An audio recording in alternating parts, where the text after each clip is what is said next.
Cuando hablamos de madurez, a veces creemos que madurez es sinónimo de edad y no tiene nada que ver con la edad. Hay niños muy maduros como hay adultos muy inmaduros. La madurez tiene que ver con esta capacidad de, como seres humanos, de autorregularnos, sostener las incomodidades y no desbordarse.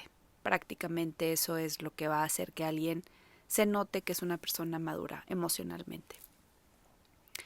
Ahora, hay una línea delgada con que seamos muy maduros, ¿no? Y no nos permitamos sentir. Y también el inmaduro a veces no quiere sentir. La inmadurez se observa con acciones.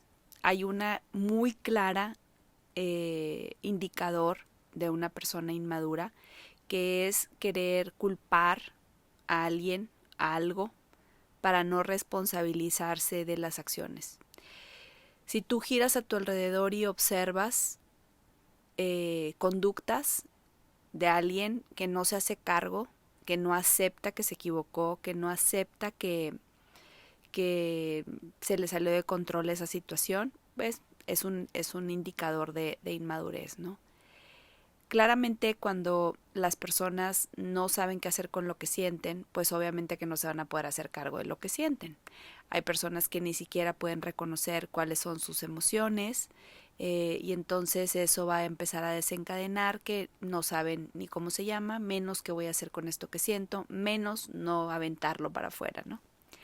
Hay unas conductas que son conductas muy particulares de las personas inmaduras. La que acabo de decir es la más top, que es que algo sale mal y no puede aceptar la responsabilidad de decir, híjole, se me olvidó, híjole, no lo debía hacer de esa manera, debí de haberlo hecho diferente, y tomar y hacerse cargo de lo que pudo haber hecho distinto. Con el simple hecho de aceptarlo, de decir, ah, sí, se cayó porque lo dejé en la orilla, no es para culpar, sino es para hacerte cargo de lo que pasó, ¿no?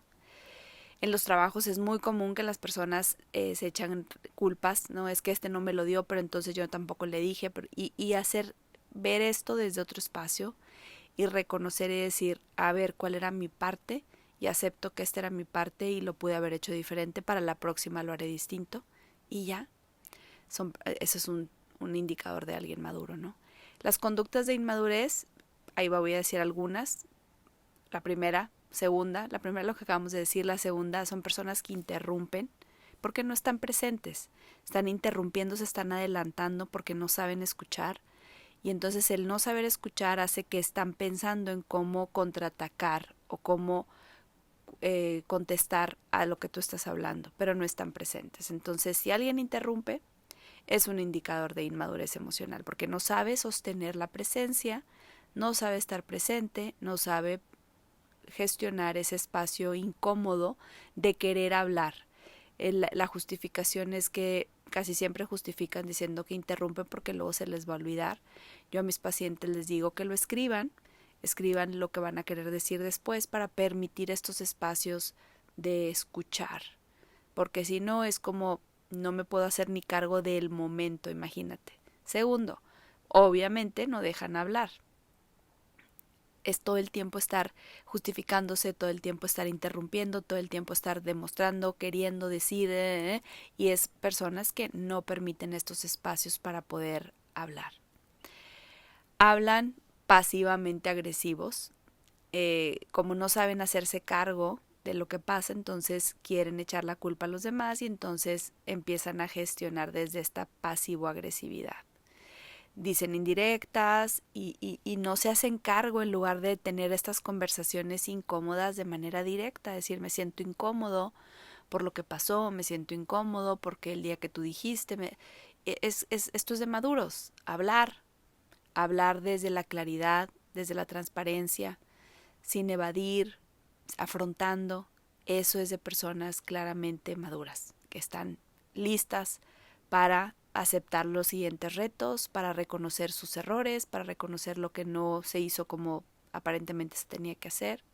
¿Qué otro sinónimo es de inmadurez emocional? Esta yo, la que voy a decir ahorita, es la que más veo en las familias. La ley del hielo. Le voy a dejar de hablar para que se dé cuenta que estoy enojado. ¿Por qué? Eso es de un niño que no sabe todavía expresarse ni decir lo que siente.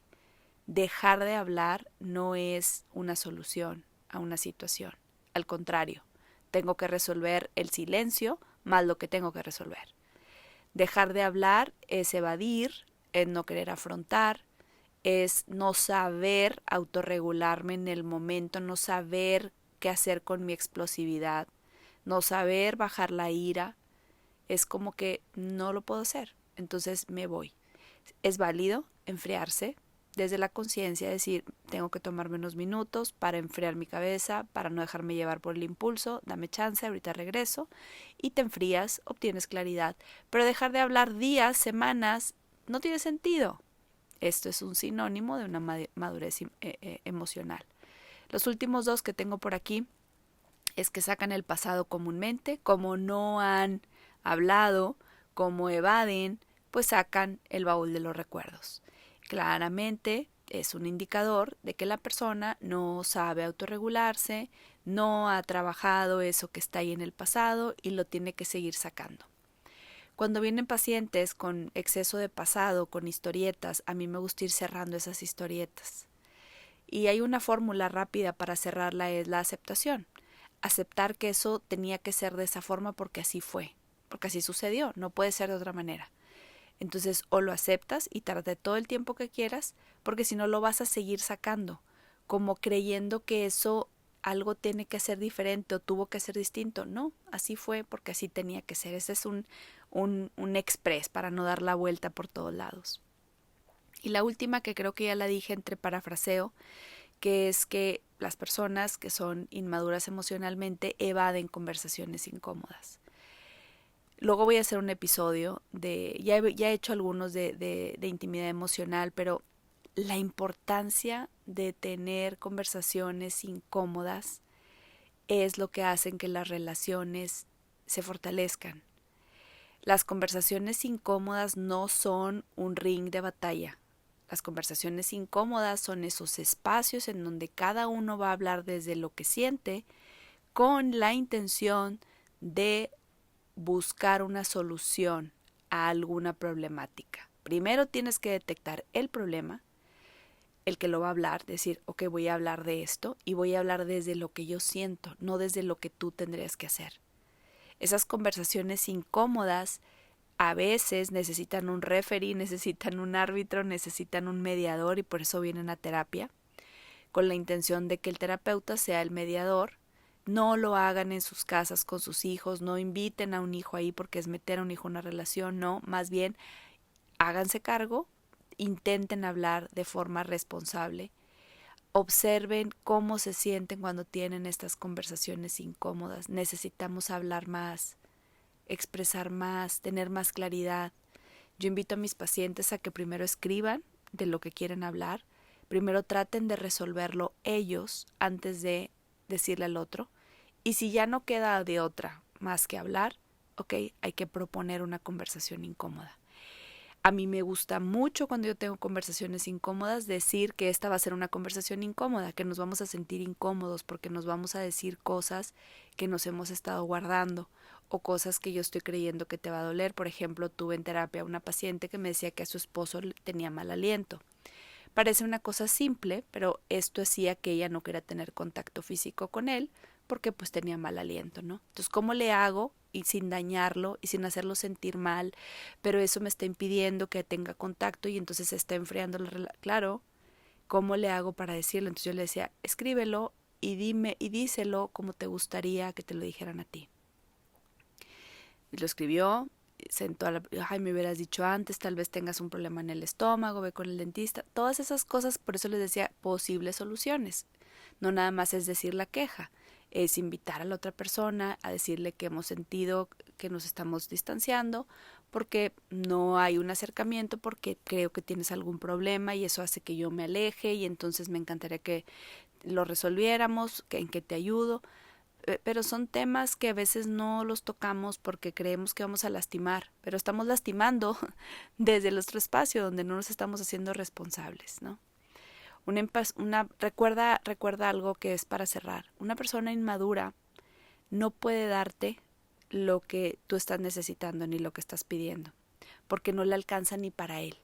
Entonces, cuando tú estés en relaciones en donde, por ejemplo, con algunos hermanos, con algunos miembros de algún equipo de trabajo, cuando estés con un vecino y que te das cuenta de esa inmadurez, date cuenta que no le puedes exigir algo que ni esa persona puede hacer por ella misma, ¿no? Así que la intención es que empecemos a hacernos cargo nosotros. Este podcast es con la intención de que si tú detectaste alguna de estas cosas en ti, la trabajes en ti. Si tú interrumpes constantemente, date cuenta que esa interrupción te está impidiendo escuchar. Si usas lenguaje pasivo-agresivo, comienza a darte cuenta que abandonarlo. Dejar de hablarle a las personas no va a ayudar a que se resuelvan las situaciones y no las empeora. No saques el pasado, resuélvelo, ciérralo, acéptalo y afronta. Ten conversaciones incómodas desde la paz, desde la claridad. La conversación incómoda, otro factor, por eso decía que lo voy a hacer un episodio de esto, debe hacerse cuando no estás enojado, cuando no estás triste, ni cuando la emoción está desbordándose. Porque si no, ¿qué va a pasar ahí? Pues quién sabe, pero debe hacerse desde un espacio de tranquilidad, cuando ya haya mucha claridad en tu mente de qué es lo que vas a hablar, cómo lo vas a hablar y cuál es la posible solución a esa situación. Así que bueno, hablar de inmadurez emocional es un temazo, como todos los que casi siempre compartimos por este espacio. Así que recuerda que una persona inmadura no tiene nada que ver con la edad.